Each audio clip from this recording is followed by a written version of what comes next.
Bismillahirrahmanirrahim. Assalamualaikum warahmatullahi wabarakatuh. Alhamdulillahirabbil alamin wa bihi nasta'inu ala umuri dunya waddin wa ala alihi wa ashabihi ajmain. Amma ba'du. Allahumma shalli ala Muhammad wa ala ali Muhammad. Sahabat Jamaah Masjid Al-Hikmah, alhamdulillah kita kembali hadir dalam podcast Ramadan Masjid Al-Hikmah UM di sesi yang keempat.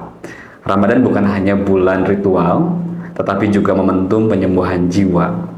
Tema kita hari ini sangat dekat dengan kehidupan generasi modern, yakni Healing with Quran, membedah ayat-ayat Al-Quran yang relevan dengan anxiety, overthinking, dan ketenangan jiwa. Alhamdulillah telah hadir bersama kita Profesor Dr. Ahmad Munzinasi. Terima kasih Prof atas kesediaan hadirnya. Ya. Beliau adalah guru besar di Departemen Pendidikan Bahasa Arab UM dan juga beliau saat ini diamanahi sebagai Wakil Rektor 4 di Universitas Negeri Malang. Assalamualaikum Prof. Waalaikumsalam. Masya Allah, alhamdulillah sehat ya Prof. Alhamdulillah. Terima kasih sudah berkenan meluangkan waktunya di tengah kesibukan. Dan sahabat sekalian, alhamdulillah kita bertemu di edisi bulan yang penuh dengan keberkahan. Terima kasih Prof sudah hadir, dan hari ini kita akan membahas sebuah topik yang banyak didiskusikan di kalangan netizen, khususnya di generasi Z. Yang kalau kita lihat datanya, mohon izin sekilas menyampaikan di skala global di usia 10 sampai 24 tahun ternyata ada sekitar 16 juta kasus baru di 2021 dan meningkat 52% sejak tahun 1990, artinya ada keningkatan yang sangat signifikan. Kemudian 20,5% remaja mengalami kecemasan signifikan, khususnya ketika kemarin periode pandemi dan berikutnya. Dan di konteks Indonesia di usia 10 sampai 17 tahun, 3,7% didiagnosa gangguan kecemasan, 34,9% gejala masalah mental. Jadi ada masalah mental. Namun sayangnya kurang dari 15% yang mendapat bantuan profesional dalam berbagai konteks. Nah, kita sebagai umat muslim barangkali bisa melihat hal itu dari point of view yang lebih komprehensif, karena kita sebagai manusia yang beriman kepada Tuhan Yang Maha Esa. Nah, dari pendapatnya Prof Munjin bagaimana Prof? Baik, terima kasih Pak Dr. NC. Assalamualaikum warahmatullahi wabarakatuh. Waalaikumsalam. Pertama saya ingin menyampaikan selamat menjalankan ibadah puasa bagi seluruh jamaah Masjid Al-Hikmah Malang secara khusus dan secara umum pada umat Islam di Indonesia dan seluruh dunia. Pak Ince, bicara tentang anxiety, overthinking dan kecemasan, ini tema yang menurut saya memang menarik untuk dibahas karena tadi sempat disampaikan Pak NC bahwa ada data-data yang kita ketahui ada peningkatan yang cukup signifikan di mana generasi muda, generasi Z ini mengalami anxiety, mengalami overthinking yang berlebihan karena situasi dan karena kondisi yang memang kadang-kadang membentuk mereka untuk ke arah sana. Tapi lepas dari itu sebenarnya menurut saya bahwa kondisi itu akan bisa diminimalisasi apabila generasi Z dan juga generasi-generasi setelah Z sebenarnya atau sebelum Z itu juga bisa menjadikan dari perspektif sebagai seorang muslim, menjadikan pedoman yang diberikan Allah kepada kita itu Al-Quran secara barang tentu menjadi pedoman yang utama di dalam menjadi way of life bagi yang bersangkutan. Sebab mengapa kecemasan itu terjadi karena ada perasaan-perasaan ketakutan terhadap kehidupan. Orang cemas itu kan ada rasa takut yang berlebihan terhadap kehidupan. Bagaimana nanti saya, termasuk kecemasan itu juga bisa disebut karena latar belakang yang bersangkutan. Karena itu, guidance yang paling tepat dalam konteks ini, dalam menjalani kehidupan kita, terutama bagi anak-anak generasi Z ini, harus jelas sekarang guidance-nya siapa dan guidance-nya itu apa. ketika guidance-nya itu jelas, guidance-nya itu bisa mengarahkan pada dia pada titik tertentu yang terbaik, saya optimis bahwa itu tidak akan pernah terjadi. Problem sekarang ini bahwa adik-adik kita itu guidance-nya itu tidak terlalu jelas. Guidance-nya adalah sosok orang yang populer. Sosok yang populer. Sebenarnya sosok yang populer ada dalam ruang yang berbeda. Sosok yang populer dengan dunianya, sementara adik-adik dengan dunianya. Dunia yang berbeda ini itu akan menjadi gap, di mana tidak selalu sosok yang diidolakan itu akan bisa menjadi panutan bagi dia, karena dunianya berbeda. Disinilah sebaiknya generasi Z harus bisa menjadi diri sendiri, tetapi dengan guidance yang jelas. Nah, insya Allah dengan begitu kekhawatiran hidup itu akan bisa diminimalisasi. Masya Allah, ini POP yang luar biasa komprehensif ya. Bagaimana kemudian fenomena itu terlihat karena ada persoalan perbedaan yang jauh antara realita diri kita dengan idola yang sudah di level yang berbeda. Sedangkan diri kita seolah kok nggak ke sana gitu. Lihat tetangga udah kemana, kita masih di sini. Lihat teman seangkatan udah kemana, kita masih di sini. Itu yang menyebabkan orang jadi punya banyak pikiran yang mungkin bisa bahaya ya Prof ya. Tapi Islam sendiri bagaimana sedang memandang masalah kegelasan jiwa ini? Apakah literatur memperlihatkan memang ini hal yang alamiah dan selalu ada dalam jiwa, ataukah sebenarnya akan sangat bergantung pada perubahan-perubahan generasi manusia itu sendiri? Tadi saya sempat menyampaikan bahwa yang terbaik mari kita mencari guidance yang jelas. Dan sebagai seorang muslim, dan apalagi hari-hari ini kita berada dalam bulan Ramadan, menurut saya Al-Quran adalah guidance yang paling tepat untuk kita. Allah menyampaikan dalam salah satu ayatnya, A'udzubillahi minasyaitonirrajim, wa nunazzilu minal qur'ani ma huwa shifaa'u wa rahmatul lil mu'minin.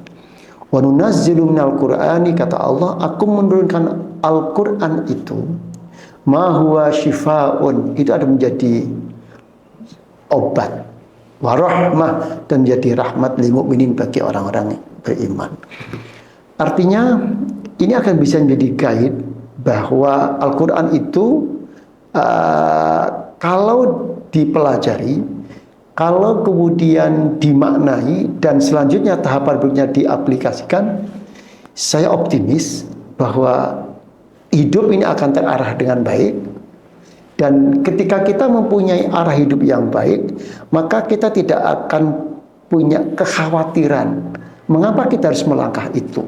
Kalaupun toh kita mempunyai masa lalu yang kurang baik, atau punya kegagalan-kegagalan masa lalu yang tidak sesuai dengan harapan kita, sesuai dengan ekspektasi kita, saya pikir dengan guidance yang jelas bahwa hidup ini bukan hanya untuk hari ini, hidup ini, hari ini, dan hari esok. Memang tahapan hidup normal adalah masa lalu, masa sekarang, dan masa yang akan datang.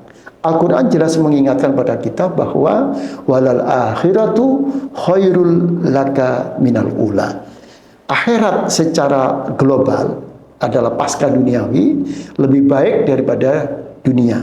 Tetapi dalam perspektif yang saya pahami, tidak hanya itu maknanya. Akhirnya tujuan jangka panjang itu lebih baik daripada tujuan jangka pendek. Dunia adalah sesuatu yang boleh kita katakan jangka pendek, tapi ada jangka panjang yang namanya akhirat. Maknanya berarti jangka panjang ke depan itu harus menjadi prioritas bagi kita. Kita ini mau kemana sih hidup ini ya? Mau seperti apa sih? Apa yang mau kita tuju? Ya, tadi saya sempat sampaikan bahwa adik-adik kita hari ini seringkali terobsesi dengan sosok-sosok yang diidolakan, dengan ruang yang berbeda, status yang berbeda, dan zaman yang mungkin juga berbeda. Nah, apakah harus mengikuti idolanya? Tidak apa-apa sebenarnya, bahwa kita itu memang untuk melangkah lebih baik sebaiknya juga punya idola. Perlu sosok ya. Perlu sosok. Jadi inspirasi. Menjadi inspirasi. Tetapi harus ingat bahwa siapa sosok yang terbaik yang kita pilih.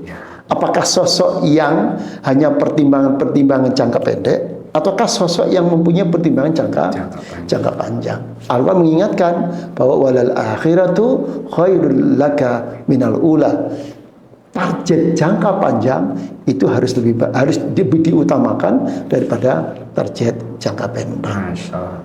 Dan sepertinya langsung ke pertanyaan berikutnya. Jadi kalau gitu idola yang bagus nih, sosok yang ideal kita jadikan inspirasi dalam hidup sebagai seorang muslim khususnya, siapa itu? Sebagai seorang muslim sudah barang tentu sosok paling ideal adalah Rasulullah. Itu sosok yang paling ideal. Tetapi ya kita harus tahu diri. Ya kita tidak mungkinlah bisa merujuk 100% lah pada Rasul, bisa. Maka ada sosok-sosok berikutnya, ada berikutnya dan berikutnya. Salah satu parameter barangkali Pak Ince ya. Salah satu parameter yang menurut saya baik untuk menjadi siapa yang patut untuk diidolakan adalah apakah yang kita idolakan itu adalah sosok yang mempunyai pertimbangan kebaikan untuk jangka panjang ataukah tidak. Contoh misalnya, kalau sosok itu hanya mengedepankan aspek-aspek material, hedonisme, materialisme, itu jangka pendek itu. Tapi kalau sosok itu mempunyai orientasi jangka panjang dalam konteks misalnya ingin menjadi sosok yang bermanfaat bagi orang lain, sosok yang bisa memberi perubahan dalam kehidupan sosial, sosok yang teladan yang seperti itu dari aspek keilmuannya, dari aspek perilakunya, dari aspek bagaimana dia bisa memanage masyarakat dan seterusnya. Saya justru merekomendasikan kalau menjadi sosok-sosok yang targetnya walal akhiratu khairul laka, jadi jangka panjangnya itu apakah ditunjukkan oleh sosok-sosok ini. Yang lain Pak Ince, sosok yang barangkali bisa menjadi rujukan kita adalah kata Rasulullah SAW, khairun nasi anfa'uhum linnas. Sebaik-baik manusia adalah orang yang paling banyak memberikan manfaat bagi orang lain. Coba kita lihat dari sosok-sosok yang kita idolakan itu. Apakah dia menjadi sumber inspirasi bagi kebaikan orang lain atau tidak? Apakah kehadiran dia memberikan banyak manfaat bagi orang lain? Ataukah hanya sekedar flexing? Misalnya? Nah itu dia, ini bahasa anak muda banget itu, flexing ya. Apakah flexing saja dia itu? Dia tunjukkan ini. Apakah ada muatan-muatan kemanfaatan yang dia berikan contoh bagi orang atau tidak? Kalau dari flexing, ya akan terlalu berat bagi kita. Katakan tadi, dunianya berbeda. Iya betul. Kita levelnya mungkin di level 1, sementara yang kita idolakan di level 10 dengan segala kemudahan yang dia dapatkan, segala materi yang dia miliki. Oke, dia bisa flexing. Kalau kita ingin masuk pada dunia mereka, kita harus lompat dari sekian lompatan dan kadang-kadang kita paksakan. Ketika kita gagal di tengah, kemudian kita merasa putus asa hidup ini dan seterusnya. Masya Allah. Jadi kita sudah dapat dua hal. Yang pertama, kita harus punya guidance. Karena kalau kita naik gunung, kita nggak bawa peta, kita nggak tenang ini. Kita nyampe nggak ke puncak. Barangkali kita masuk ke jurang. Tapi kalau kita punya guidance, punya peta, atau punya guide yang sudah pengalaman, sebagai sosok tadi, sosok yang bisa kita lakukan, maka kita lebih percaya diri dan tidak perlu khawatir. Karena memang yang punya guidance itu juga punya rambu-rambu yang sudah sangat jelas. Jadi bagi sahabat Al-Hikmah yang merasa kesepian, kemudian gelisah dan sebagainya, jangan, karena Allah tidak pernah meninggalkan kita. Nah, hal menarik yang perlu kita lihat lebih jauh adalah sebenarnya ketika overthinking itu lahir, kalau saya mengutip pendapatnya atau ada buku yang berjudul Filosofis Bahaisme itu, Gus Bah tuh bilang bahwa yang menyebabkan orang overthinking itu karena dia menempatkan diri sebagai pengatur semesta, padahal dia tuh yang diatur gitu, sehingga ketika dia gagal tuh merasa kok aku tidak berhasil, karena dia merubah status hambanya menjadi lebih dari sekedar itu yang bahaya. Nah, anak-anak muda kalau tidak punya guidance tadi bisa kejebak, apalagi lihat flexing orang lain, jadi lebih gampang kejebak pragmatismenya ke situ.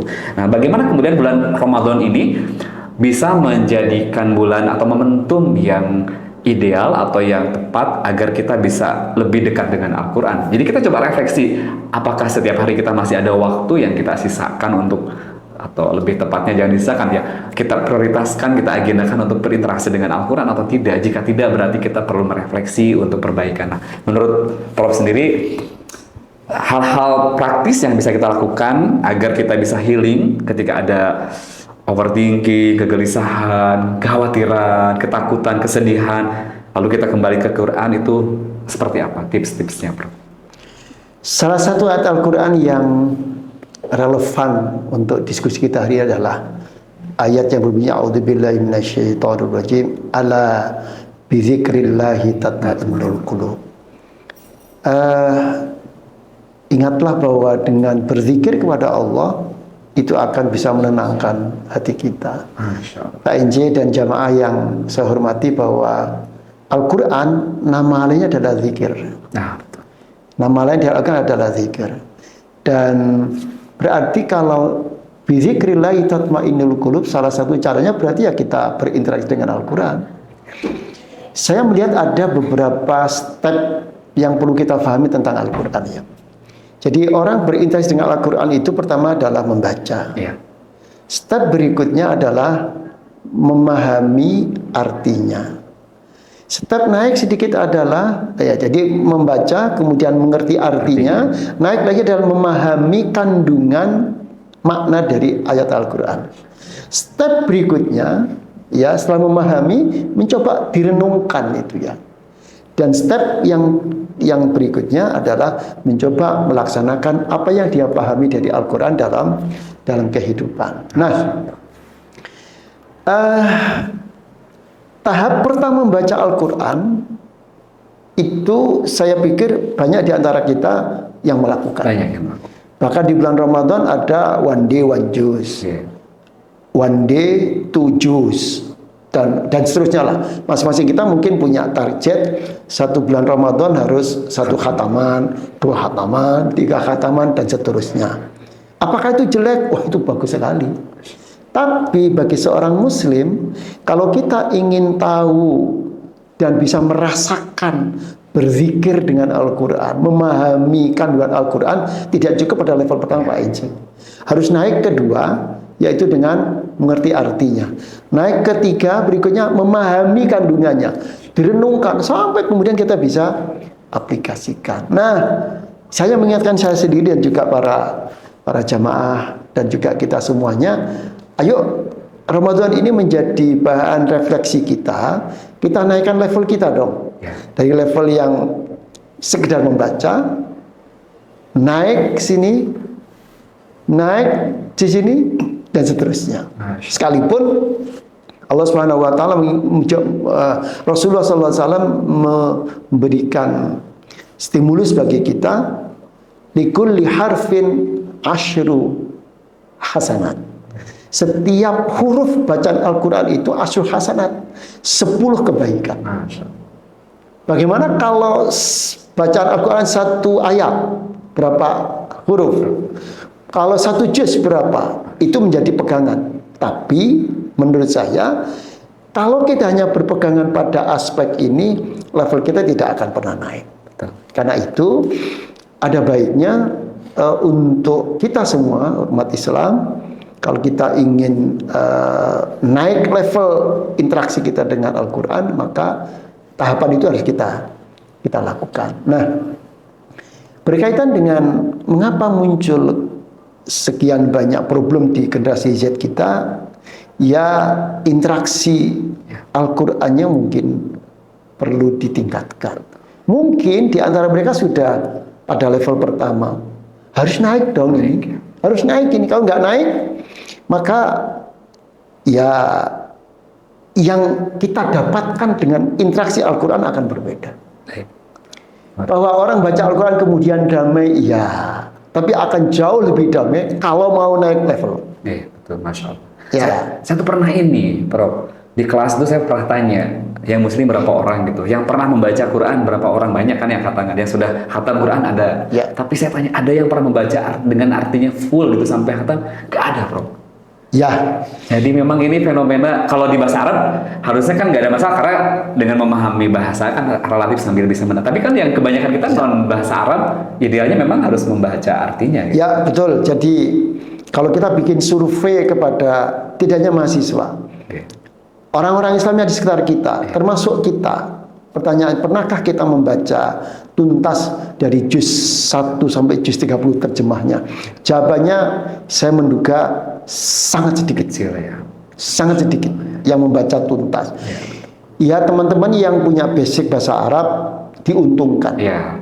Jadi tanpa harus membaca terjemah dari awal sampai akhir, itu diuntungkan setiap membaca sudah terbantu bisa memahami. Tetapi perlu diingat Pak Inci bahwa bahasa Al-Quran itu beda dengan bahasa komunikasi Arab pada umumnya, di mana unsur-unsur sastra, unsur-unsur itu banyak di situ, sehingga teman-teman yang sekedar belajar bahasa Arab sebatas untuk komunikasi, yaitu memang menurut saya tetap perlu membaca.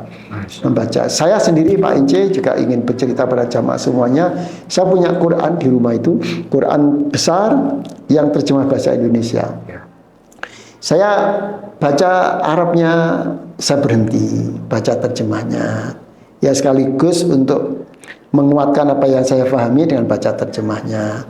Dan saya sebagai dosen bahasa Arab, karena sedikit punya modal keilmuan kebahasa Araban, saya melihat dan menemukan terjemah Indonesia yang satu dengan terjemah yang lain ada beberapa perbedaan versi. Dan kadang-kadang saya kasih tanda Pak, jadi Quran saya itu saya banyak coret-coretannya di rumah itu. Saya kasih stabilo gitu. Ini kenapa diterjemahkan ini ya? Kenapa begini ya? Itu banyak di Quran saya itu banyak catatan-catatannya. Dan itu ya sebagai praktisi kebahasaan, saya perlu tahu tentang itu, dan satu ketika itu menjadi wawasan khazanah, semakin penguatan saya bahwa oh ternyata kalimat ini memungkinkan diterjemahkan dalam terjemah yang berbeda. Jadi saran saya ya, ayo kita menguatkan interaksi kita dengan Al-Quran semakin dekat. Dan pesan saya kepada generasi Z dan juga pada jamaah semuanya, jangan pernah takut dengan hidup. Itu penting sekali, betul. Jangan pernah takut dengan hidup, karena ketakutan-ketakutan yang kita ciptakan itulah yang akan mengganggu pikiran kita. Bahwa setiap orang itu sudah dijamin rizkinya oleh Allah, itu harus kita tanamkan. Pak, kalau begitu tidak perlu berusaha. Itu salah. Rizki disiapkan, dan dengan rizki yang disiapkan itu ayo kita song-song. Ayo kita ambil, kita raih rizki itu. Tapi jangan pernah takut bahwa hidup ini wa ma min dabbatin illa 'alallahi rizquha. Tidak ada hewan yang melata sekalipun di dunia ini kecuali sudah disiapkan rizkinya oleh Allah. Pak Ince bisa tahu ada cicak itu ya. Cicak itu kalau kita lihat hidupnya diem gitu ya. Itu rizkinya didatangkan oleh Allah. Oh, kita yang punya akal, kita punya perasaan, kita punya banyak anugerah Allah, kenapa tidak menggerakkan? Tapi pesan saya begini, jangan pernah kita mematok rizki Allah itu sesuai dengan pikiran kita. Nah, itu dia. Rizki Allah itu jauh lebih luas dari rizki kita. Kita ini seringkali membatasi rizki Allah dari perspektif kita. Maka Allah mengingatkan kepada kita bahwa wa may yattaqillaha yarzuqhu min haitsu la yahtasib. Jadi rizki Allah itu, anugerah Allah ada dua Pak Ince. Satu rizki yang yahtasib, yang sesuai dengan perhitungan kita. Tapi ada rizki yang haitsu la yahtasib, yang la yahtasib, yang tidak sesuai dengan akal. Nah, hidup ini Allah sudah berkasih tahu, ada yang yahtasib, ada yang la yahtasib. Tapi hidup ini seringkali saya dan Pak Ince dan banyak teman-teman jamaah ini mempersepsi Allah rizkinya itu yahtasib saja. Nah, ketika kita mempersepsi yahtasib, pada saat yang lain kita tidak bisa menerima bahwa itu bagian dari skenario Tuhan, Iya. kekecewaannya. Kecewa. Masya Allah, luar biasa. Jadi memang Quran itu akan memberikan penerangan kepada kita kalau kita membacanya. Kenapa saya bertanya itu ke Mas di kelas itu? Karena saya penasaran. Saya kan kebetulan tidak pernah pesantren, kecuali pesantren kilat ya, Prof. Tapi waktu SMA atau pas kuliah awal, saya pernah ada kesempatan Allah memberikan keterangan untuk membaca Al-Quran dengan terjemahnya di bulan puasa. Saya ingat pas bulan puasa. Jadi 1 bulan saya berusaha membaca Quran sama terjemahnya. Masya Allah, itu ternyata ada banyak hal yang membuat kita makin tersentuh. Dan ada banyak yang dibaca tuh korelasi dengan apa yang sedang terjadi dengan diri kita, Masya Allah. Jadi sangat dianjurkan bagi sahabat Arifah sekalian. Tadi juga Prof menyampaikan kalau hari ini level kita masih berinteraksi dalam arti membaca, coba dinaikkan ke level yang berikutnya, yaitu membaca dengan terjemahnya, atau lebih bagus lagi kalau membaca dengan tafsirnya. Baik, Prof, kita sudah di penghujung sesi. Karena di luar sana pasti ada banyak jiwa-jiwa yang gelisah, dan mudah-mudahan bulan Ramadan ini menemukan ketenangan batinnya. Untuk itu, Prof, terakhir barangkali ada pesan-pesan penting yang bisa kita sampaikan agar momentum Ramadan ini tidak lewat begitu saja, tapi kita bisa mendapatkan manfaat, salah satunya dalam bentuk ketenangan jiwa dan tereduksinya anxiety serta overthinking. Monggo, Prof. Terima kasih Pak Inje. Jadi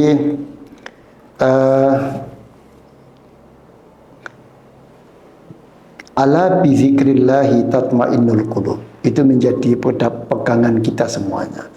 Bukan hanya generasi Z, tapi juga generasi kita semuanya, bahwa dengan berzikir kepada Allah, dengan berinteraksi dengan Al-Quran secara umum, maka insya Allah itu akan bisa menenangkan kita.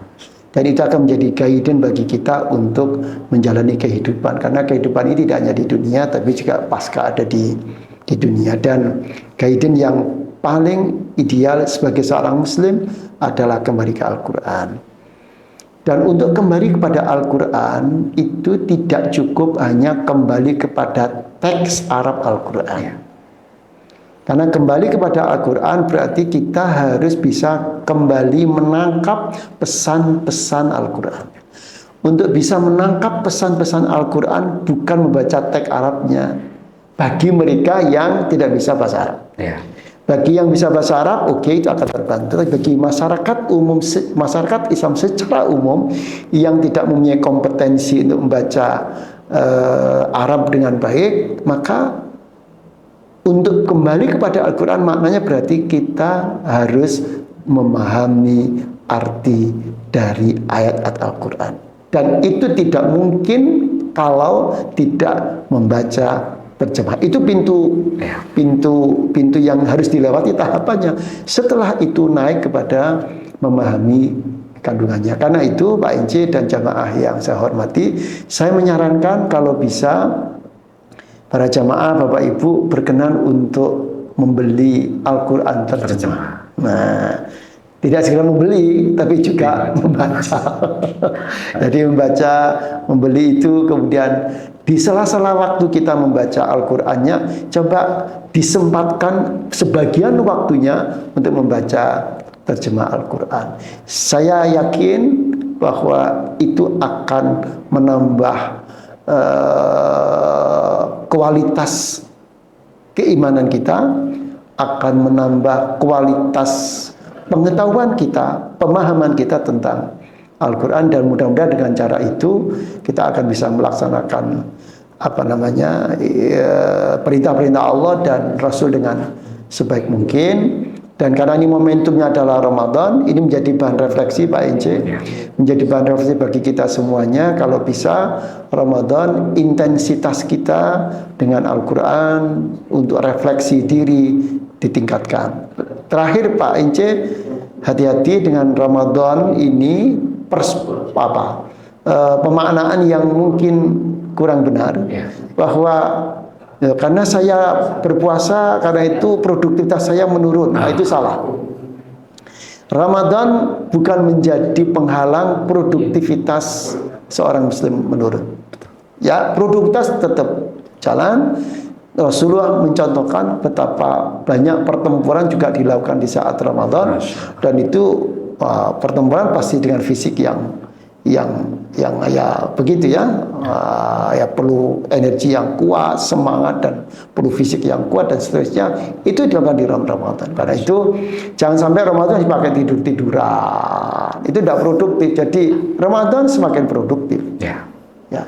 Itu barangkali. Baik. Terima kasih. Terima kasih banyak Prof atas pencerahan dan ilmunya. Alhamdulillah, sahabat Al-Hikmah, kita sudah mendapatkan satu insight yang luar biasa dan banyak insight di dalamnya tentang bagaimana kemudian kita bisa healing with Quran ketika kita dalam kondisi banyak pikiran, beban dan sebagainya. Coba kita lebih banyak interaksi dengan Al-Quran dengan level yang tadi sudah dijelaskan. Demikian untuk pembahasan episode pada kesempatan hari ini, dan kita akan bertemu lagi di episode yang berikutnya. Terima kasih sudah menyaksikan podcast kami. Assalamualaikum warahmatullahi wabarakatuh. Waalaikumsalam warahmatullahi wabarakatuh.